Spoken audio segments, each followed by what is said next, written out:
Is Ale and Compass hiding some of Disney World's best cuisine? Let's eat.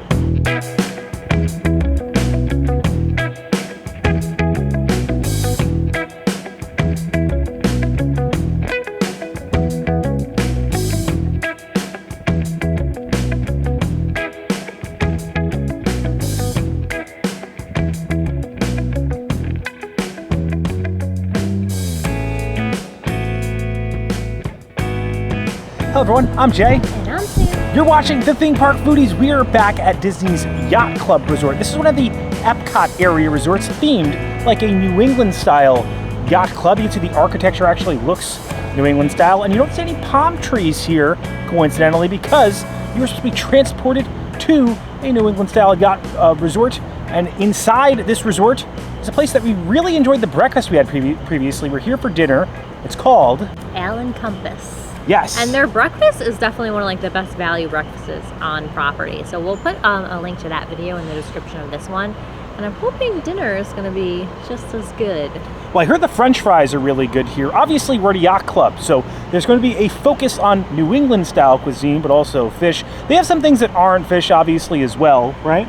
Yeah, they have chicken, they have steak. It does seem a little upscale, but not too pricey compared to some of the other restaurants. I think out of the restaurants here, the pricier one and the more upscale one is going to be Yachtsman's Steakhouse. We actually did a video on that years back. We need to do another one again because it was a long time ago we did that. We didn't have the best experience there, but it was right after the openings due to COVID and stuff, so I think we need to go back. If you look at TripAdvisor, the Yachtsman Steakhouse is considered probably the best restaurant on Disney World property, or at one point it was. So we'll definitely have to head back there. We've heard in recent times that Ale and Compass is hiding some of the best food. It's right outside Epcot. So this is, again, an Epcot area resort. So you can actually walk to Epcot from here. You wanted to try one of the restaurants near Epcot, this is a great place just to walk right over to. Yeah, and they have some good sounding desserts. They have donuts with a sauce flight. They have a Boston cream pie. I'm looking at that pie. They also have like coffee milk creme brulee, which I don't know what that is, but I think I want it. Yeah, we might be getting a dessert flight after tonight. All right, you ready? I'm ready. All right, if you enjoyed the content, please like and subscribe. Join us for our dinner at Ale and Compass. All right, so it's pretty easy to get to Ale and Compass. If you're parking here, they will allow you to park here if you have a dining reservation. You just head straight in, you turn left. You will see the Ale and Compass Lounge first. It's actually going to be to the right of the Ale and Compass Lounge. So obviously very close to the Ale and Compass Lounge is Ale and Compass. If you're heading in through the back, you can actually take either a walking path or a boat from Epcot. Down actually in the back, they have a little boardwalk that almost connects to the boardwalk resort. The boats will drop you off there, and you can see a lighthouse. The lighthouse is actually where you'll pick up your boat or take your boat here.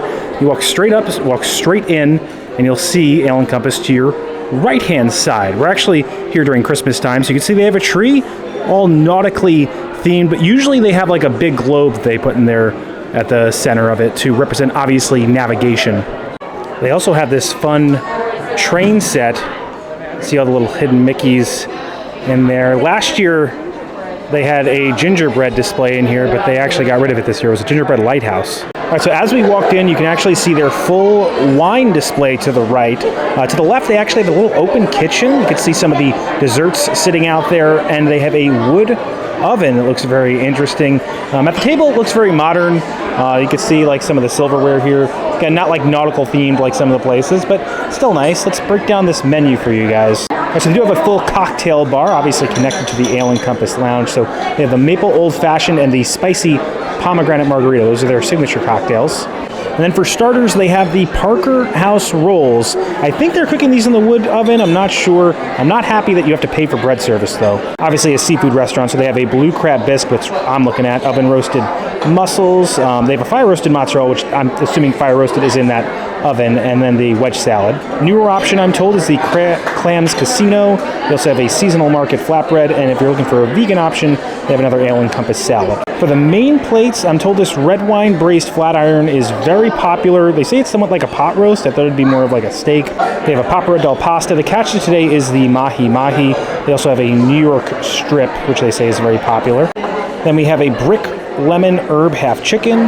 Their vegan option is going to be this corn It's a fennel cream, pickled onion, roasted corn, and mushrooms. Sounds interesting. Then they say this is seasonal, the bone-in pork chop, and I'm looking at this New England seafood pot pie. Sounds very interesting. You can see here their enhancements are truffle fries and sauteed shrimp. I'm assuming our friends are bringing up these truffle fries, so we'll have to get those. On the back, you can find their full drink menu. Feel free to pause at any time. You can see they have some classic cocktails, some hard ciders, and you can see their wines by the glass. They also did give us a list of all of their wines right here, so if you want to take a look at this, just feel free to pause at any time. I'm not a wino, so I don't know what I'm looking at.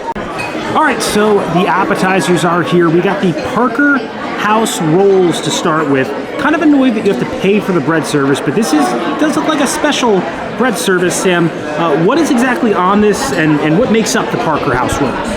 So these are Parker House rolls with bacon jam, pup cheese, and citrus butter. So you can see they put a little salt right on top of there. There's the cheese and the bacon. They say mix the cheese and the bacon, and then obviously that salted butter. Look at how shiny these are. Let's start with the cheese and the bacon, because I am a cheesy guy. Obviously, I do a vlog. If you do a vlog, you have to be a little cheesy, I feel like. That is exceptional. That's so good. The bacon and the cheese just kind of melt in your mouth. The roll itself is so soft and fluffy. Nice little sweetness on the top of it. Let me try some stuff with the whipped butter. Citrus butter.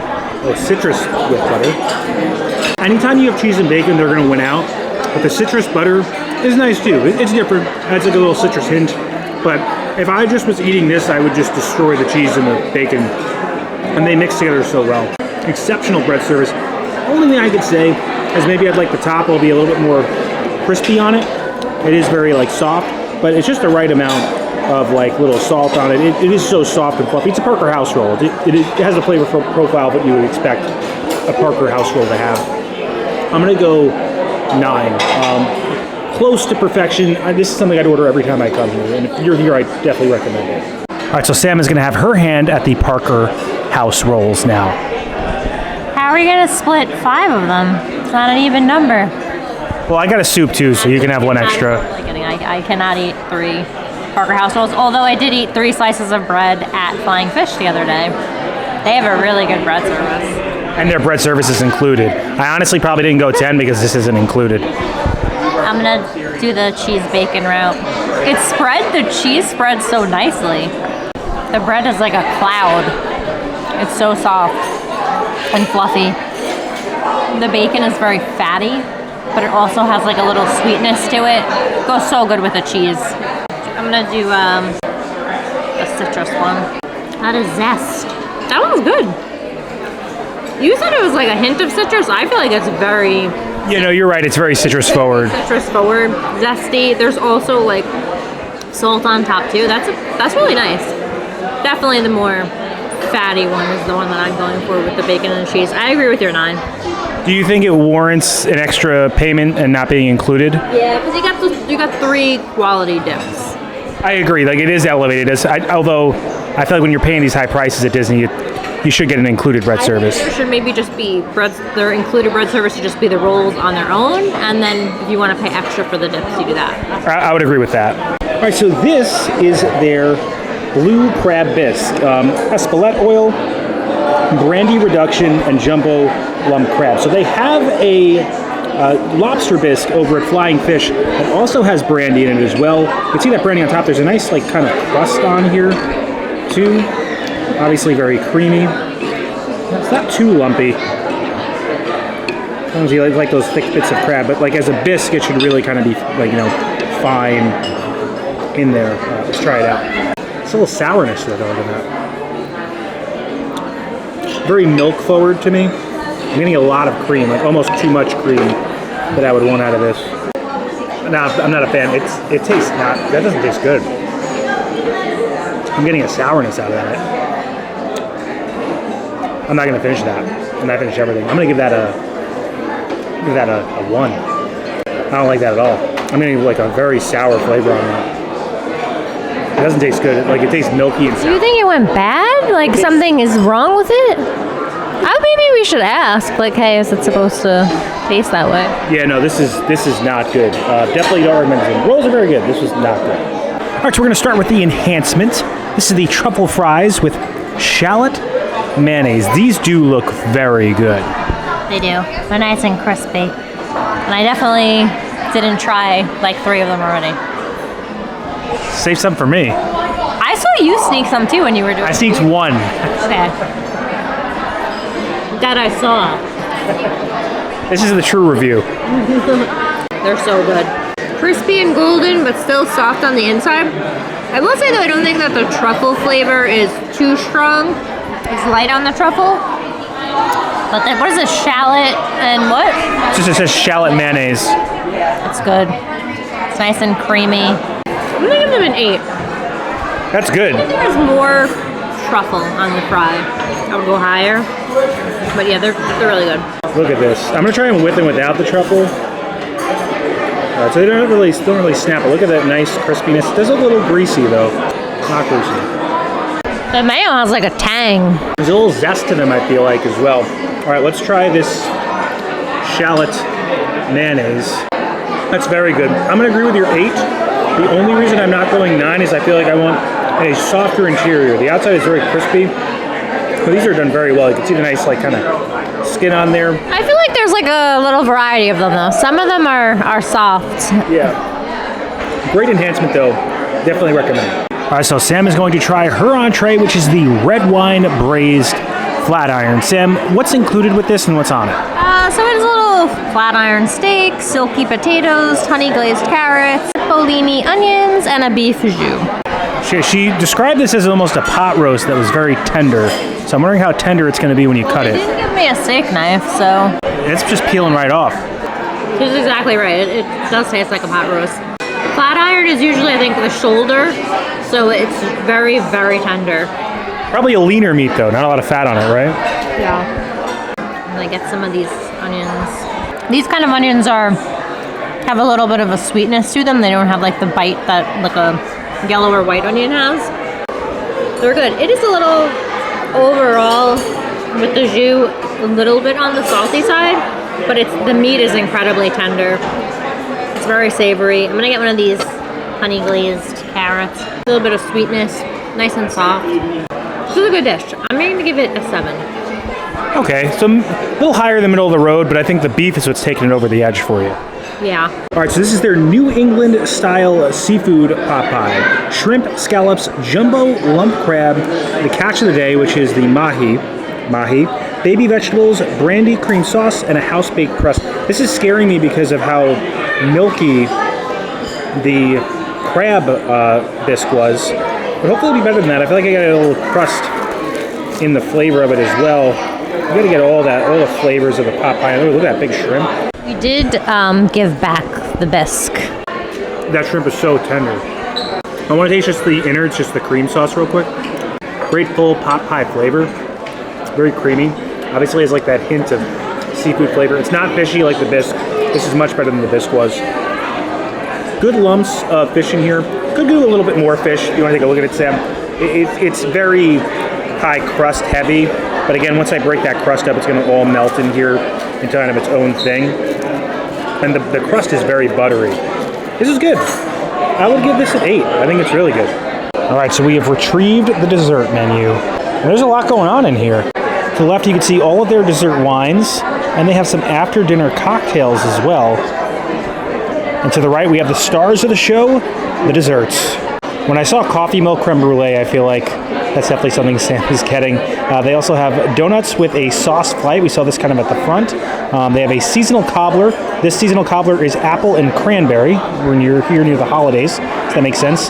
For me, I am looking at the Boston cream pie. Big Boston cream donut fan. They also have some coffees. A little late for me to have coffee, but they do have this very fancy reading coffee. It's a press pot. Always a big fan of the press pot coffees from Joffrey's because they hold in that flavor really well. They also have some traditional Joffrey's coffee, cold brew, cappuccino, double espresso, and a latte. If you're looking for teas, they'll be right here on the back. There's Earl Grey, all different types of tea there for you. All right, so dessert has been served. Sam, she's a creme brulee fan. She's also a coffee fan, so she had to get the coffee milk creme brulee. I'm assuming this is as it sounds, Sam? Yes, and then there are also some fresh berries and then a milk chocolate coffee chantilly cream. got a good crack. I'm so tired right now. I hope that this coffee milk is strong. That's right up my alley. It's like coffee chocolate milk mixed with creme brulee. It had a nice crystallized top. Let me get some of this chantilly. If you like coffee, you have to get this. It's not a hint of coffee. It's pretty strong flavor. I would give this an 8. Nice. It looks good. I'm gonna have to give it a bite. All right, so I'm gonna try to get a little bit of everything on here. Oh, that does have a good crust to it. I could feel that as I pulled it up. Look at the different coloration in there. It's definitely a bit darker than a standard creme brulee. I feel like the fruit on top kind of cuts the coffee flavor. Good crunch, good flavor. Just solid, good creme brulee. I would give it an 8. I'm not a huge creme brulee. I'm not a connoisseur of them. I don't eat them all the time. But this would be good. I definitely needed the coffee, that's for sure. I don't think the fruit complements the creme brulee, but I feel like it cuts into like that strong coffee flavor, if that makes sense. It definitely cuts in that strong coffee flavor. All right, so this is my dessert. Sam's gonna start with it. It is the Boston cream pie. Sam? Silky. What's in this? Vanilla chiffon, vanilla bean mousse, chocolate, and a raspberry sauce. Assuming those little dots are the raspberry sauce. What is the good Boston cream pie that's in Magic Kingdom? Where is that, Columbia Harbor House? Columbia Harbor House, yes. I feel like you wouldn't think that Columbia Harbor House would have a good Boston cream pie, but they do. My one gripe with that Boston cream pie is like the pop rocks on it. Take those out and it's much better. I'm not into the raspberry. And I like raspberry, but I don't like it with Boston cream pie. But that's like a personal. It's good. I actually think I like Columbia Harbor House better. It's good Boston. Hey, it's a little cup pie at Columbia Harbor House. It doesn't have like the cream. Like it's just, I taste the cake and the chiffon, but like the cream isn't, and then this chocolate on top is kind of a little bit gelatinous, so it doesn't have like the consistency that I was expecting. I'll give it a 7. Oh wow, so Magic Kingdom beats something out? I'm gonna have to see this for myself. Magic Kingdom's food is trash, so like for you to say that the Magic Kingdom Boston cream pie is better than this, those are fighting words. Maybe I just have poor taste in Boston cream pie. I am a connoisseur of. I am a connoisseur of, well, Boston cream donuts, not really pies, but we're about to find out where this ranks. It's not as creamy as I would like. You're totally right about the raspberry. It does not work. It almost has like a Robitussin flavor, that raspberry. Oh yeah, I'm not digging that at all. I'm getting a real strong Robitussin flavor from the raspberry. Let me try it without the raspberry. I want cream. Yeah. You know, it doesn't taste creamy. You're right. The top chocolate layers right on here are gelatinous, and the cakey area. Well, the cake is moist. There's not enough really Boston cream in it, and then the raspberry itself has like a very fake kind of. It tastes like Robitussin. I'm not into this at all. I'm gonna give it 5. And you were right. The Boston cream pie cup from Columbia Harbor House at Magic Kingdom. I do think it's better than this, and I think you have better dessert tonight. So, some hits, some misses for Ale and Compass. All right, so that does it for our dinner at Ale and Compass. I would say the best things that we ate were the rolls and the fries, right? Oh, yeah. I think the bread service alone is a reason to visit the Ale and Compass. Bread service was really good. I think that to me it was comparable to our Yachtsman experience, where Yachtsman, I felt like there were some hits and some misses. When we were at Yachtsman, the steak didn't really stand out to us. It's a steakhouse. Here, the seafood was good. My seafood pot pie was good. And I did want to bring up the crab bisque. I think it had lemon in it, and it was very milk forward. There was someone next to us that had it, and they were like, "Oh, this is lemon," which is why I thought it was a bit sour. I still, to me, think it was too milk forward to be a good bisque. That being said, I am not a fan of like lemon soups, so take that as you will. Probably not the best thing for me. I still would give it a 1. I still wouldn't get it again, just so you guys know. Also, even though it's a jumbo lump crab, wasn't a lot of crab in that bisque as well. I also think the desserts kind of fell flat, right? I enjoyed mine, but I know it's not for, like, coffee desserts aren't for everybody. But I feel like they did have a nice variety of desserts. Like that fondue thing sounded really good. Yeah. The donuts with the different dipping sauces sounded good too.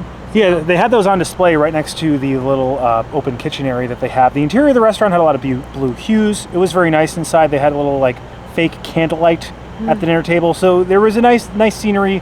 The service was pretty solid. But again, I don't think I'd be running back here. As far as this area goes, I would go to Flying Fish over here any day. Flying Fish I think is a little bit more pricey, but still worth it. I do think I like the breakfast better. Yes. Breakfast is really good. They have like these dark chocolate waffles with like a cherry compote. Agreed. They also have like this buffet option that you can add on that's actually like reasonably priced. So. Yeah, I would agree. I think breakfast is the way to go at Ale and Compass. We'll have to come back to try Yachtsman one day. I don't think it's worth leaving Epcot for, but I do think if you're staying here, it's a great option to have. And if you enjoy the content, please like and subscribe. Liking will really help our channel grow. It pushes this video out into the stratosphere of the YouTube algorithm, helps other people find the video. Subscribing, it also helps our channel grow. Hit the bell notification so that way you're notified every time when videos come out, which is when, Sam? Every Monday and Thursday at 12 p.m. Thanks so much for watching. Don't count the days. And make the days count. We will see you next time. That's all, folks. I do think it's worth walking over to Ale and Compass if you're near Epcot, or walking over to the Yacht Club and Beach Club Resort, because the Epcot resorts have such a like unique aesthetic to them. They're not like towers. They're like these little, places at a time almost. And also, Yacht Club is dog friendly, so you might see some cute dogs while you're here. Yeah, there are some pretty cool dogs that we saw along the way. Something else I want to mention is that there's no restroom inside of the restaurant. You do have to walk across the lobby. I just think it's something worth noting if you like to be closer to a bathroom. You need a bathroom. You got kids, sometimes, things happen. Ale and Compass ain't for you if you need a bathroom close by. The fine people you see scrolling up on the screen, those are our members. I want to give a special thank you to them and their generosity for helping us fund this channel. If you have any interest in a membership, we do have tiers as low as $1.99 a month with differing perks like early access to videos and credits credentials like you just saw. If you want to check out all those different perks, or if you have any interest in a membership, check out the join button below. It'll show you all those different tiers. But we also want to give a special thank you to you and each and every single one of you who like, comment, subscribe, engage with these videos in any way. You help us make more of them. We're privileged to be able to make them. And as always, keep it going for Frank.